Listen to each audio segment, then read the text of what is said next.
and sit down.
Oh my, this is so fascinating. This reading. Oh. I am so embarrassed. Oh my God. Hello, everybody. Hi. Oh, Mr. Smith got me this fantastic book to read. Look how thick this book is he bought me, and he said I need to read it all in a day. There's so many words. Look at these big words. There are so many big words in this book. I don't know how I'm going to get through it. This book, though, he got it for me at my favorite store, Kohl's, because Kohl's cares. They care about us. So I am here. Hello, everyone. Oh, let's see what's happening in the world, shall we? Okay. Let's take a look. He said I could pick a news story for the day. So I am going to pick a news story. First and foremost, I want to talk about this. I am sick and tired of women being shamed for what they wear. Okay? I'm so tired of it. Look at this. Paralympian says official at England track championship said her shorts were too short and inappropriate. Oh my God, that is ridiculous.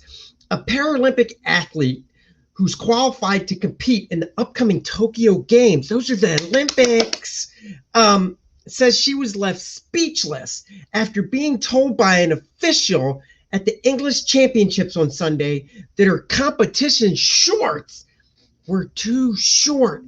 Oh, please. Olivia Breen says a female official made the comment after she competed in the Sunday long jump competition. She wrote about the incident on social media on Sunday because we all know social media is where you go to complain about stuff. I feel quite disappointed because just as I finished my long jump competition at the English championships, one of the female officials felt it necessary to inform me that my sprint briefs were too short and inappropriate, Breen wrote. I was left speechless. I mean, she was traumatized for life. She just did this long jump, and then she's told those shorts are too short.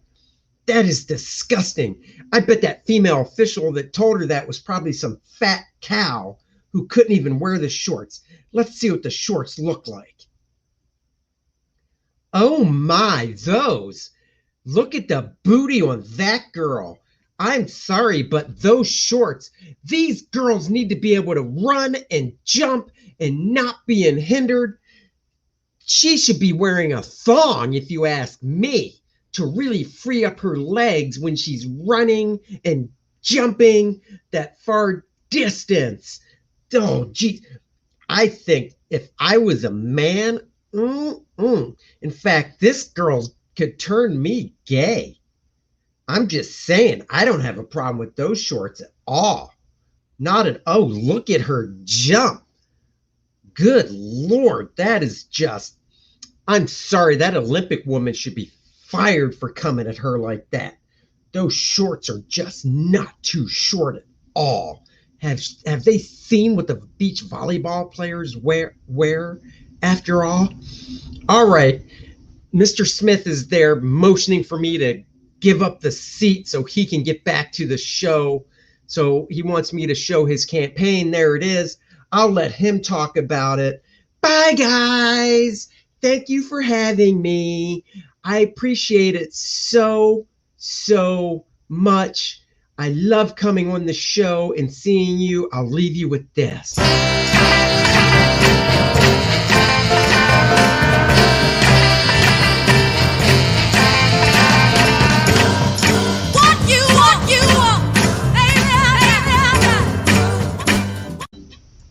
What is up, everyone? Good morning. It is Tuesday morning.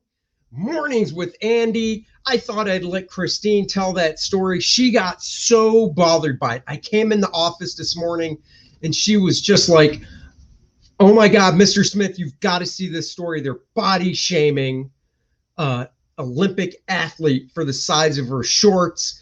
I can't believe it. That is disgusting. I look at this picture and all I see is a fantastic athlete, a fantastic athlete. That's what I see in that picture. So screw that Olympic official that told her they were too short. I stand with Breen. I stand with Breen. I stand with Breen. Let's say hi to the chat. Val is in the house. Good morning. AJ Tom, good morning. Hyper Kaiju, yo. Ronald Shaw in the house. Hello. North Free, morning, Andy. How to do chat? Morning. Yes. Shout it out from the rooftops.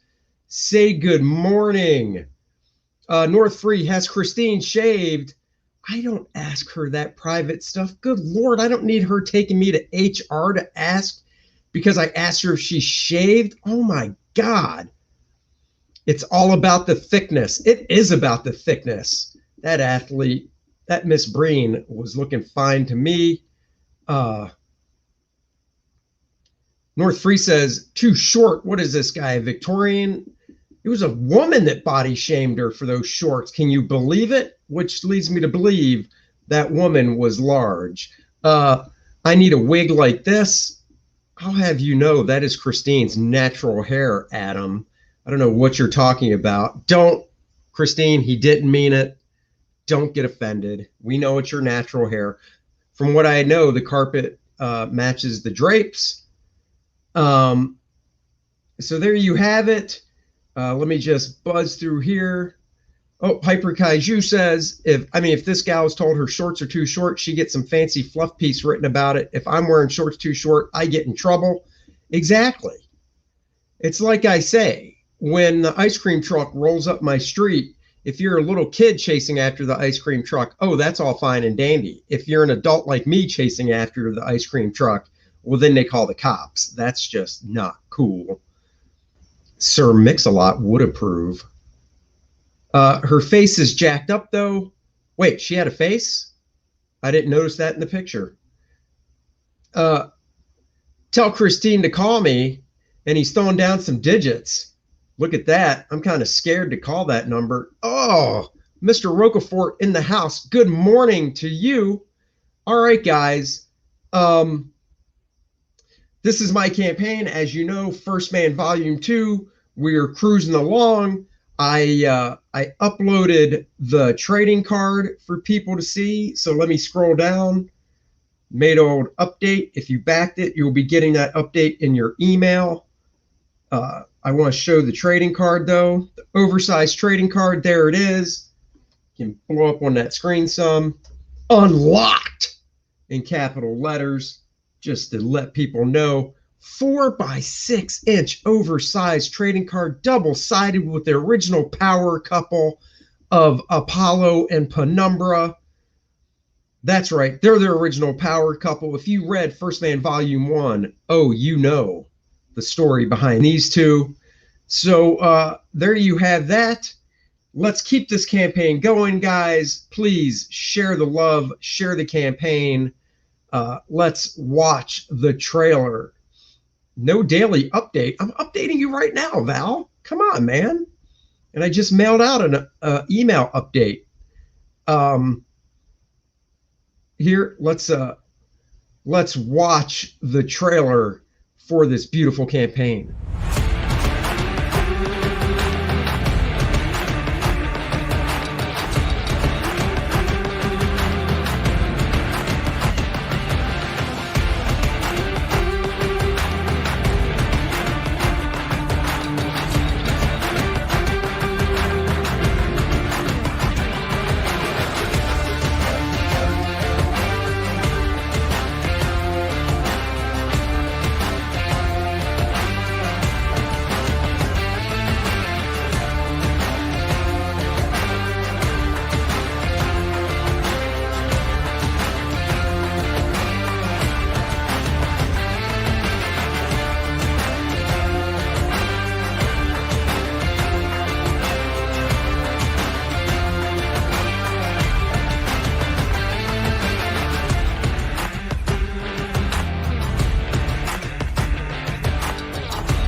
Whoa, that blows my mind every time I see it. It makes me get up and dance and shake my booty in shorts that are not too short for the Olympic people.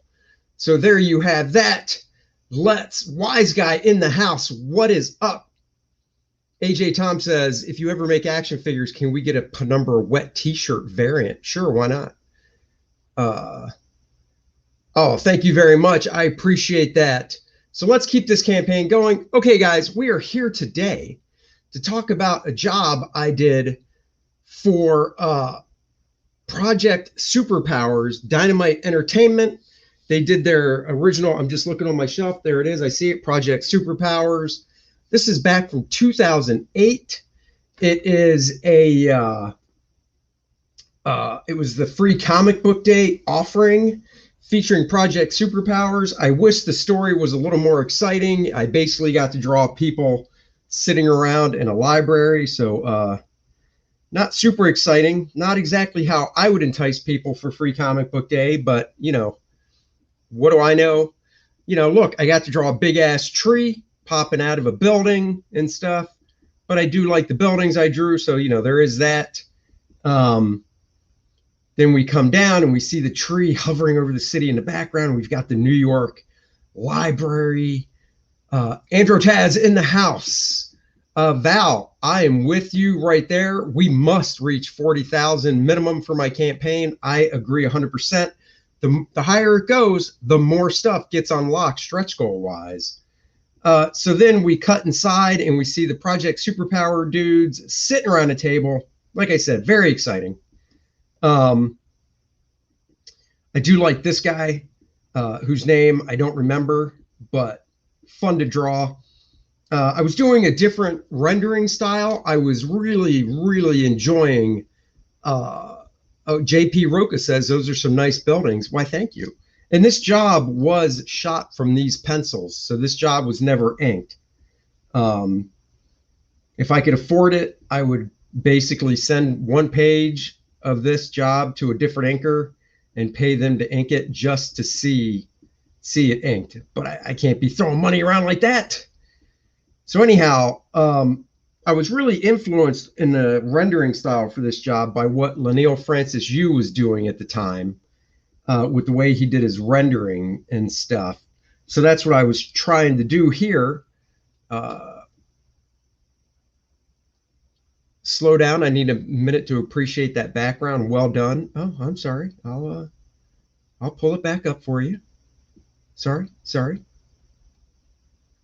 When you get a gig to do free comic book day, was it at standard rate or was it lower? No, it's whatever Dynamite paid. You know, it's regular rate. You know, Dynamite paid a pencil rate for it. So yeah. Yep, we need that Penumbra mini comic. Yes, we do, but we got to get to a certain goal amount to get that Penumbra mini comic. Penumbra should do a cameo with the mermaids. Oh, there you go. So this is page 1, sitting around a library shooting a bull. This was fun, like I said, drawing this guy right here. Page 2. So this is darker because I went in and darkened the pages up since I knew they were being printed from pencils only. Daredevil right here, Golden Age Daredevil. He's scribbling something on a piece of paper because he does not talk. Um, drawing people sitting around talking at a round table is, you just got to do what you do to make it as interesting as possible. So I was doing my best. I really did like the rendering style I was doing here on these guys. Like I said, I was really influenced by the rendering style of Leinil Francis Yu at the time. I think it's when maybe Secret Invasion came out, and I just love the way the Secret Invasion looked. AJ Tom says, would love to see Lopresti's Penumbra. Yeah, I mean, once again, that's something that if I get to that stretch goal for the mini comic, maybe I get Aaron Lopresti to draw a back cover. So you never know. This dude could multiply his form. So that's what he was doing. Big close up of this guy right here. And then he's holding up the moon for some reason. I don't know what the moon has to do with the story, but it has something to do with it. So Androtaz, I believe you're right, says you might have borrowed a little from Travis. Oh, I'm sure. I'm sure. And then we cut to this woman here just looking at the pad saying, oh, that's a nice drawing of the moon. He's like, I told you, my boy's got some drawing skills. Honestly, I don't know what he's saying. And then we cut to a crater in the ground. And then we cut back to the moon with the earth in the background. And then creeping out of the crater, dun, dun, dun. Let's see. Maybe he wants a moon pie. God, I love moon pies. I think Andy based the idea off of He-Man's minis. I did. Well, I didn't know, but if so, it's awesome. Why, thank you. 314. Got to confess, Andy, I'd rather see inks on First Man, but if you did an entire book shot from your pencils, I'd back that one. Yeah, no, I trust me. I don't like my stuff being shot from pencils. I'd rather see it inked as well. But, it's a cheap cost-cutting thing that they were doing. Didn't want to pay for inks. So, what are you going to do? Okay, so then here we go to a flashback. And the way the script had it written, they wanted the flashback drawn in a very simpler Golden Age Charles Biro, B-I-R-O, I believe is how you spell it. He's a Golden Age artist style. So no rendering. Rendering, of course, is this line work you see right here. That's rendering. They wanted it nice and open to reflect an old style. I was told that it was going to be colored. These flashback panels were going to be colored flat color, is what I was told, to reflect a Golden Age comic book. So I was told these would be flat color. And then when you kick back to the modern day, this would be modern day color. So you really saw the division of flashback Golden Age to modern story. Uh-oh, Nazi symbol. But unfortunately, when the book came out, they colored this the exact same as the rest of the book. So the Golden Age look was totally gone. So that sucks. Cut back. This is just a flashback. Look at that little book burning going on here. What the heck? Book burning. Oh, not cool. Little Hitler right there with the yellow, what's his face? Yellow claw. I can't remember his name. Right back there. I got to say, I really did actually enjoy this style, drawing in this style. She's like, oh my God. No.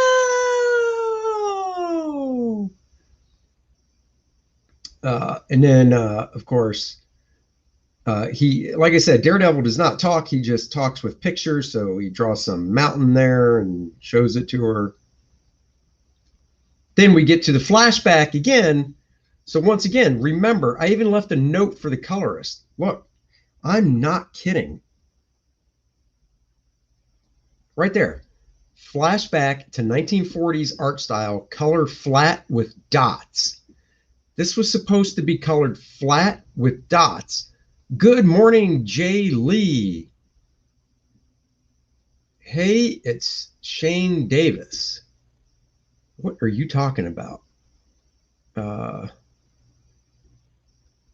I saw some book burning in Portland. Yeah, no doubt. I've always been amazed at how you can morph in a different style at will. Oh, trust me, it takes work. It's not that easy. It takes work. It takes time because you're referencing the style. So anyhow, 1940s golden age. This is supposed to be flat color. The buildings you might look at and go, God, those buildings are simple. Put some work into the stuff. Well, I was supposed to be drawing like the golden age. And if you look at books, Superman and Shazam and books like that from the golden age, this is how detailed the buildings were, if not simpler. And then we cut back to the modern times.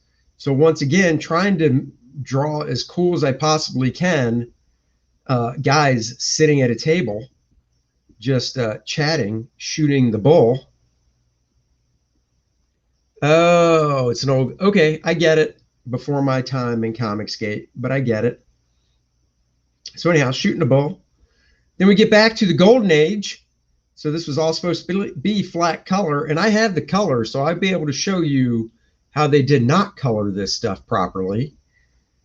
We got the plane shooting at him. He's raging through the city. It's kind of like King Kong getting blasted there. And then we cut inside and we see it's Daredevil, Golden Age. So nice and simple drawing.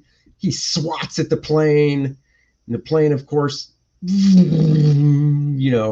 totally ducks out of the way. Ronald Shaw says, I do like the pencil rendering. Why, thank you. This is only a 10-page story, so we're almost at the end. The volcano blows up, killing Yellow Claw. And then he holds up his notepad again going, I don't think he's gone. I never believed it. Do you believe you can fly? Do you believe you can touch the sky? Higher and higher. Van Halen. North Free, there's muscular style A&D art, manga style A&D art. How many styles do you have? As many as it takes. To answer that question honestly, when I went to the Kubert School, I was taught that as a commercial artist, you should be versed in being able to draw in different styles. Depending on the job, depending on the client. If a client's like, hey, can you draw in a cartoony style? Then you got to be able to draw in a cartoony style. So, that's the job of a commercial artist. Now, when you draw comic books, you do your own style and it's up to you. But, I've worked for other people that are like, yeah, could you kind of tweak it a little bit this way or that way? The funny thing is, after I turned this job in, when I first turned the job in, they were like, oh, that's interesting. And see, I knew I was doing a little different of a rendering style when I did this. So I showed them the first couple pages just to go, here's what I'm doing. Let me know if this is cool and I'll keep going this way. If it's not, I'm only 2 pages in. Because I did this after Stormwatch. And if you remember the Stormwatch stuff, it looked totally different style-wise.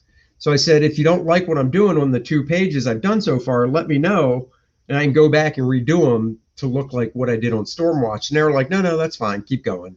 So I do all 10 pages just to find out, like a year later, they were really disappointed because they expected the Stormwatch style. And I was like, why didn't you say something when I sent you the first 2 pages? I literally asked you guys, this is what I'm doing. If you don't like it, let me know and I can change it. And they said it's fine. So that kind of annoyed me. But anyhow, back to the round table. She's standing up there to do some chatting about something. Closing in on the end of the story. They're walking down the hallway, leaving the library.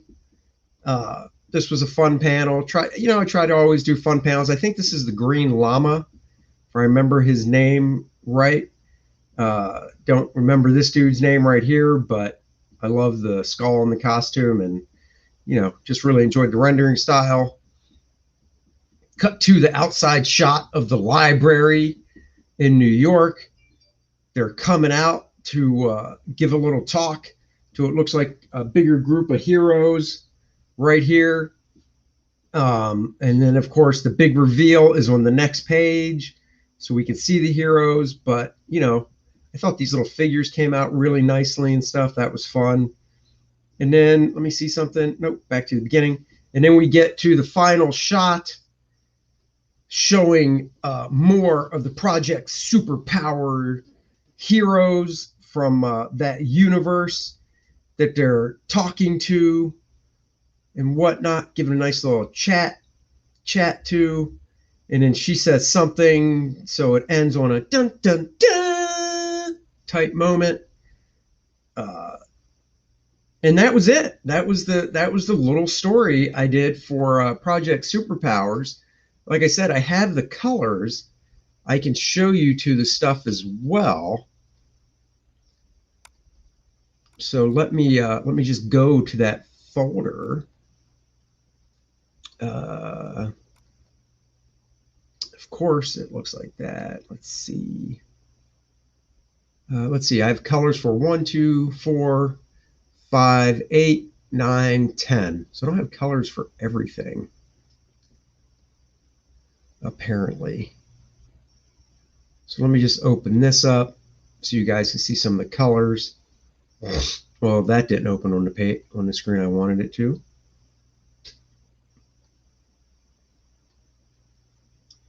So here we go. Here are the colors to the stuff. I thought the colors, now don't get me wrong, I thought the colors came out really nice for shooting from pencils. The dude's name's the Black Terror. That's it, the Black Terror. Thank you very much for that. So yeah, I thought the colors, came out really nice for shooting from pencils, So I'm not complaining about how the colors came out. I'm just complaining that they didn't color the flashback stuff properly. The tick rules. Did I miss something with the tick? I love the tick. The tick is somebody that, if I had tons of income, or if I didn't need to make a living because the tick company doesn't pay that much, I would love to draw the tick. Oh, excuse me, that was the terror. Oh, sorry. Okay, so let's see. Let's go to another color page. These were the darkened up pages, I believe, that I sent in. So you can see, I think this is what I sent in. I don't know. You can see I darkened up the black areas to be nice and rich. I really enjoyed drawing the Black Terror, I got to admit. Maybe this is the high res. Oh yeah, this is. So, whoops. So, really want to darken the pencils up when I ink this stuff. Or not inked, but scanned it from my pencils. So here's that page in color. Once again, colors came out nice. Just not for the flashback stuff, because they totally ruined the visuals of 1940s, which they specifically asked me to draw in that style. But, love this panel right here, the light and stuff. Just showing some more of these are the final pages. Here we go. This is the flashback stuff. Now, don't get me wrong. The flashback stuff's colored nice, but you don't get a sense that it's a flashback anymore because it's colored just like everything else.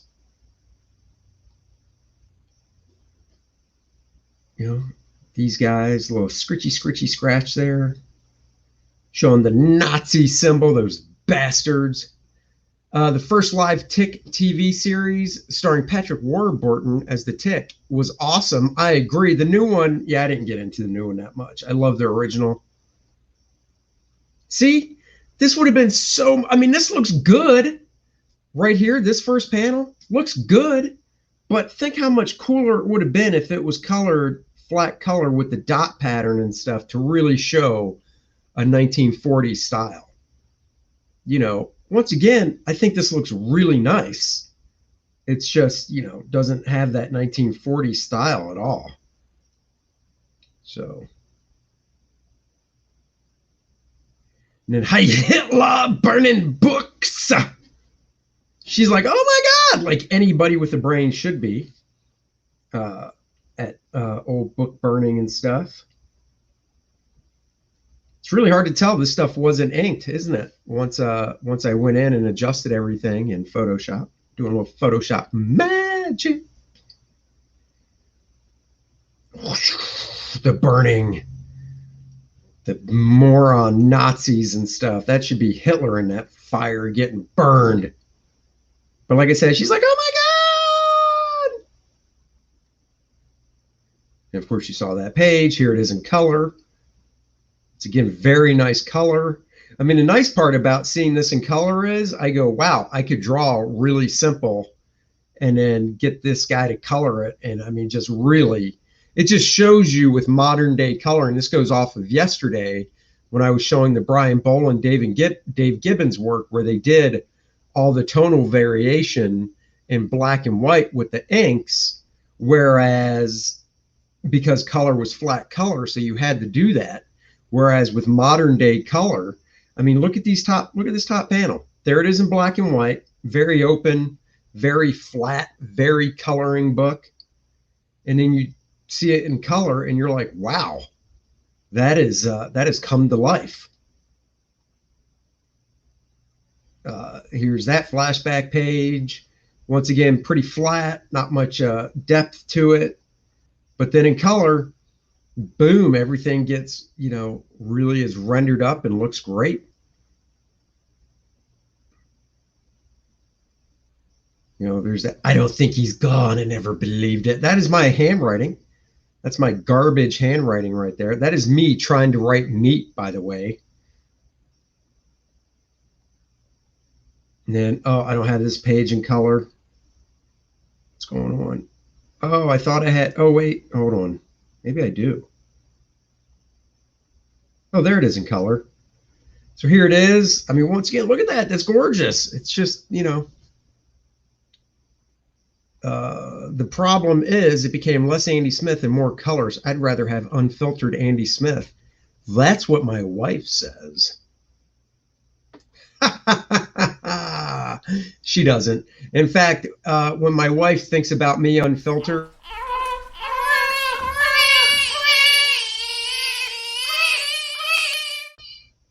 I know that's legit what my wife thinks of. But this is cool. Love these bright lights down here. You know, really nice. That looks really cool. Here's this page. Let's get to the color on this. But man, I love the Black Terror. I tried to draw him as cool as possible in every panel. You know, I mean, this dude, the Black Terror, that dude's just cool. So I tried to get that across in every panel I drew of him. Here we go. I love the color effect on the Black Terror. This outside shot of the library came out really, really nice. Blow this up some. I mean, that is just the glow. So cool. I got to tell you, Dynamite could have had me draw some more superpower stuff after this, and they missed the boat. They really missed the opportunity because I was ready to do more for them, and that was it. This is all I've done. They totally missed the boat. And then here is, oh, this is the actual last page. So the original one I showed, I drew the wrong characters. because they sent me the wrong reference. So I had to go back in and add Daredevil here and then redraw almost everybody in this page because I drew the wrong ones. This was cool, this Beetle guy. God, I hope I have the colors of this page.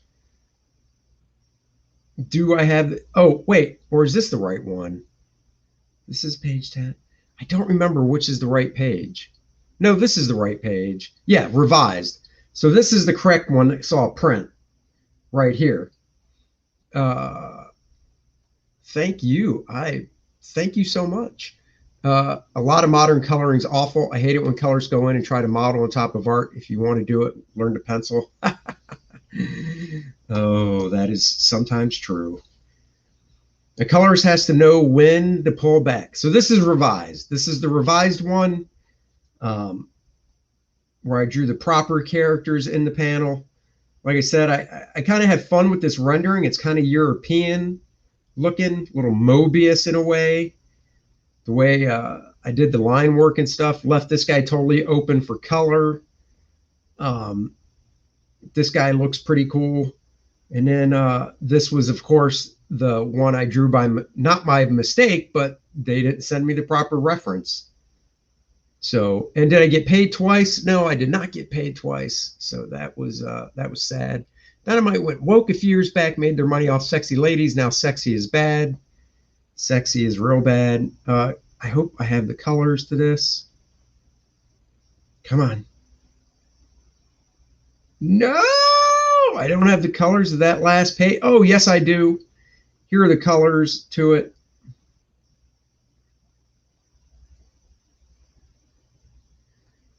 You know, like I said, this dude right here in pencil, he was just an outline, and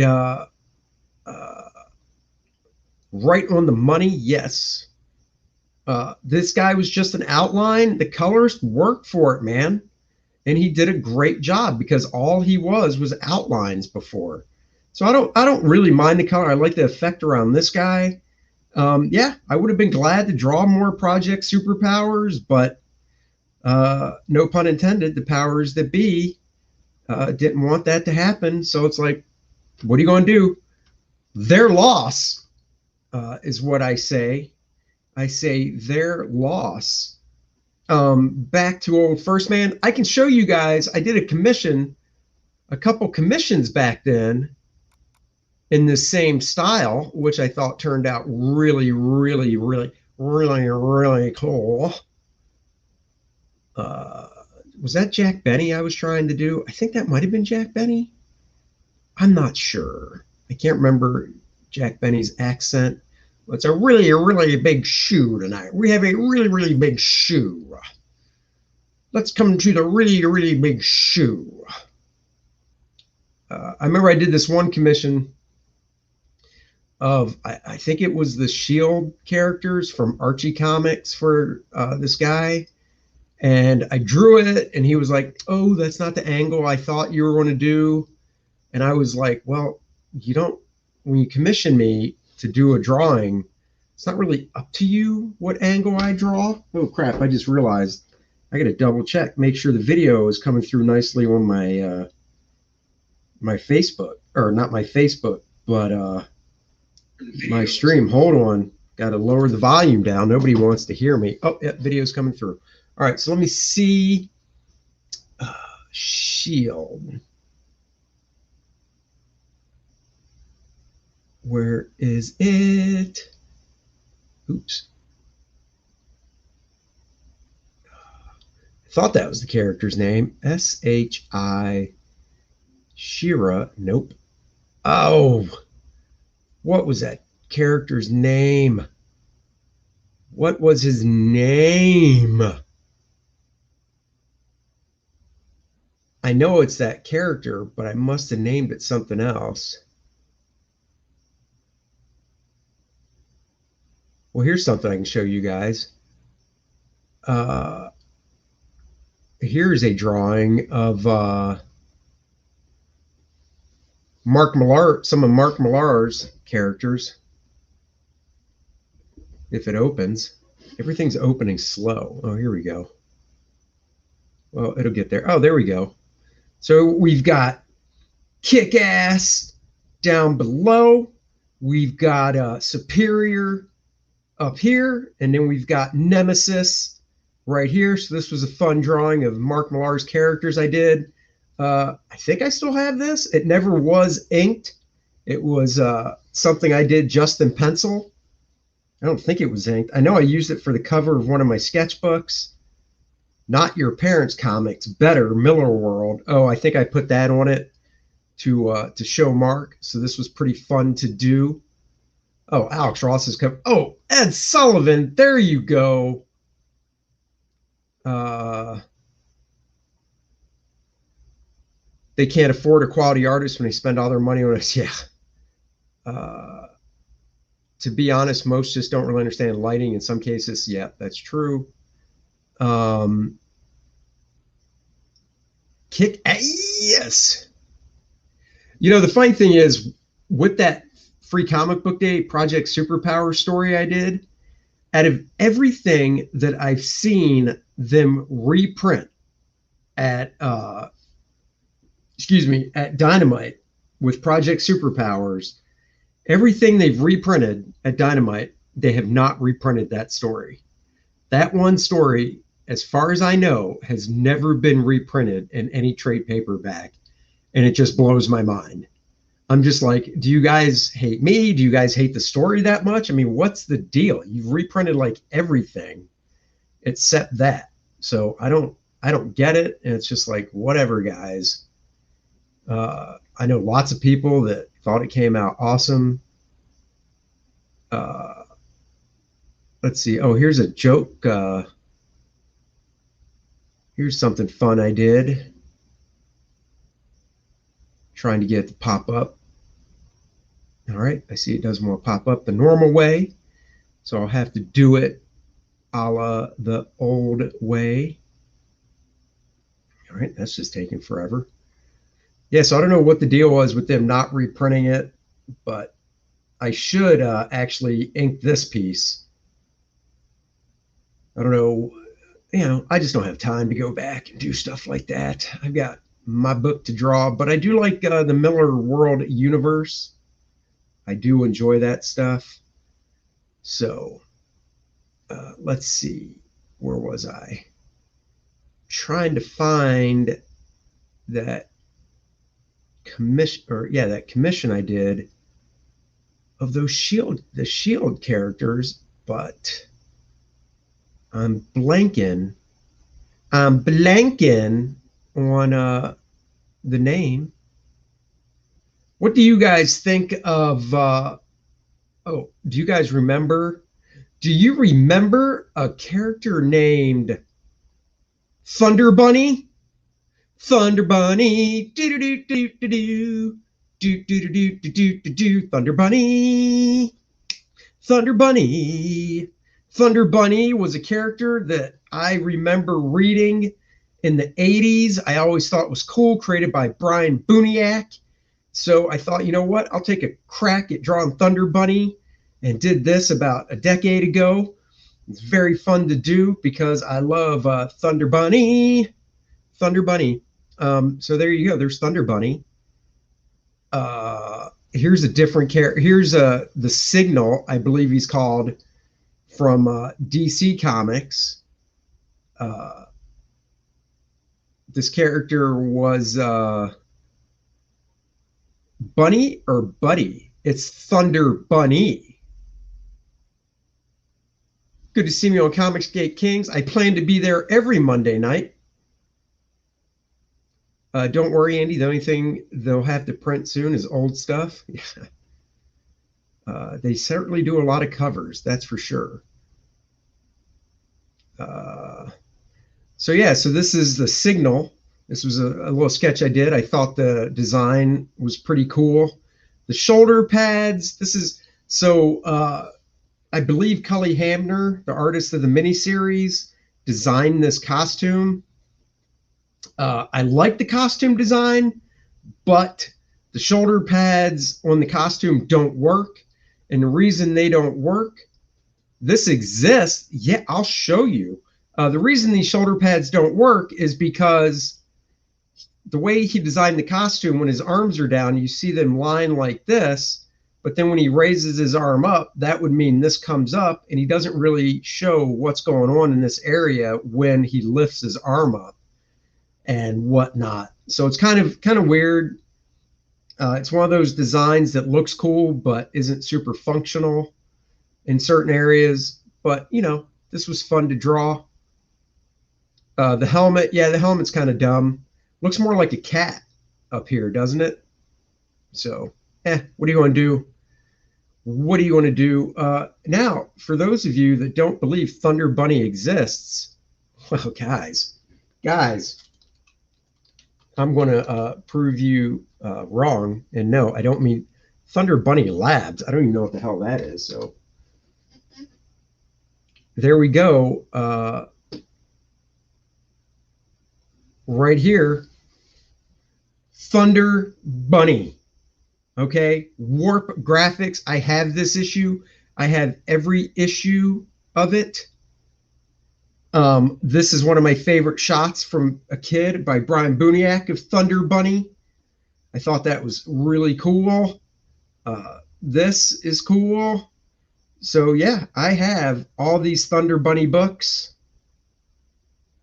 You got Jerry Ordway inking a cover of Thunder Bunny over Brian Buniak. So yeah, Thunder Bunny's a real thing, but he's no First Man Volume 2 Learning Curve, as we all know. So definitely get on that, guys. Now,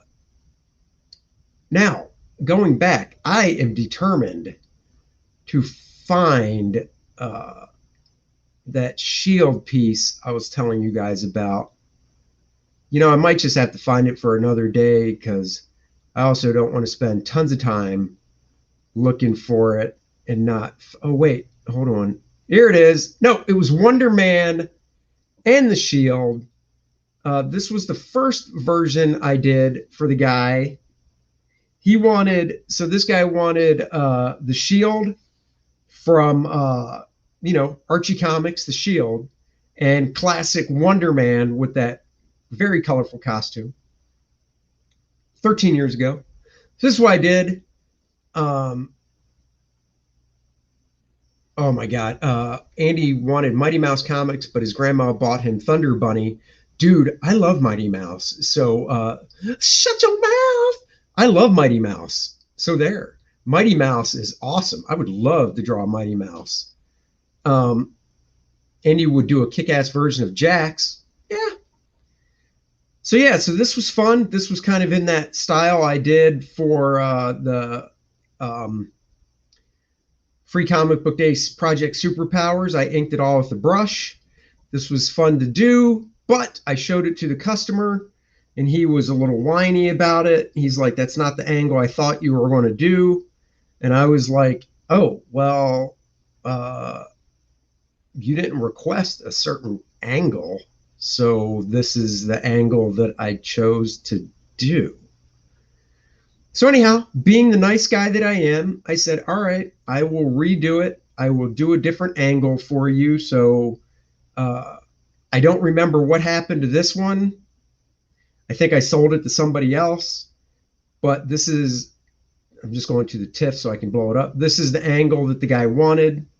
It's either that or this was the angle the guy didn't want. I'll be honest, I don't remember. It was 13 years ago. One of these he didn't want, and I ended up redoing for him because I'm such a swell guy. This was a very fun style now that I'm looking back on it, though. You know, one of my favorite parts of this, holy crap, I did not want to get that big. One of my favorite parts, this foot. I still have problems drawing feet, but I like the way that one came out. So, but this was fun. This what, man, once again, this is like I said, I haven't looked at things in so long. You're saying, oh, I get it. So you're saying he didn't like the angle of the dangle. Whoa. That's a good one. For that, you deserve a...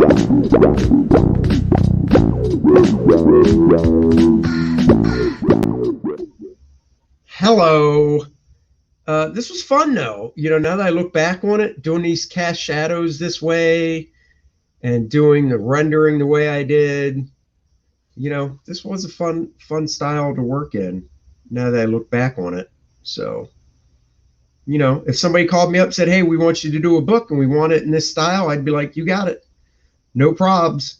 It would probably take me a couple pages to get back into, but I could do it.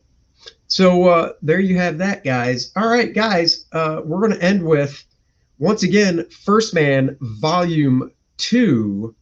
Well, it's no Killadong, and that's for sure. Oh, man, I'm never going to live down Killadong. What is this?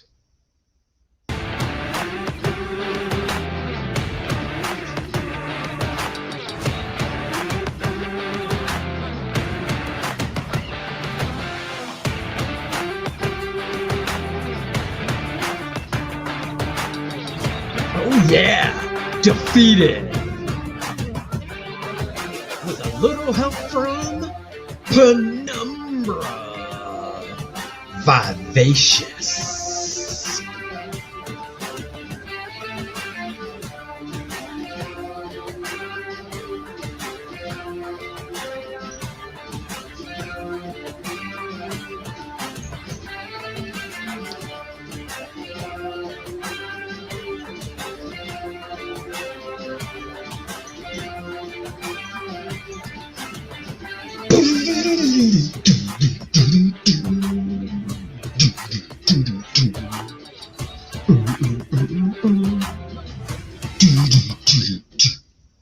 There it is, guys. First Man 2 learning curve. Please go back this project if you haven't already. We need to grow this puppy to 25, 30, 40 grand. That's what we need to do. I like Andy grooving on the side. Dude, I do that when I listen to music all the time. Who did your music? The music, I don't know. The guy that did the video did the music or found that music, and he did a great job with it. Should totally be an intro for a First Man cartoon. You are correct. That would be pretty cool. Guys, I gotta go wake my kid up because she has an appointment at 10 o'clock. So I'm going to go do that. I appreciate you all joining me again, and let's remember what I like to bring back.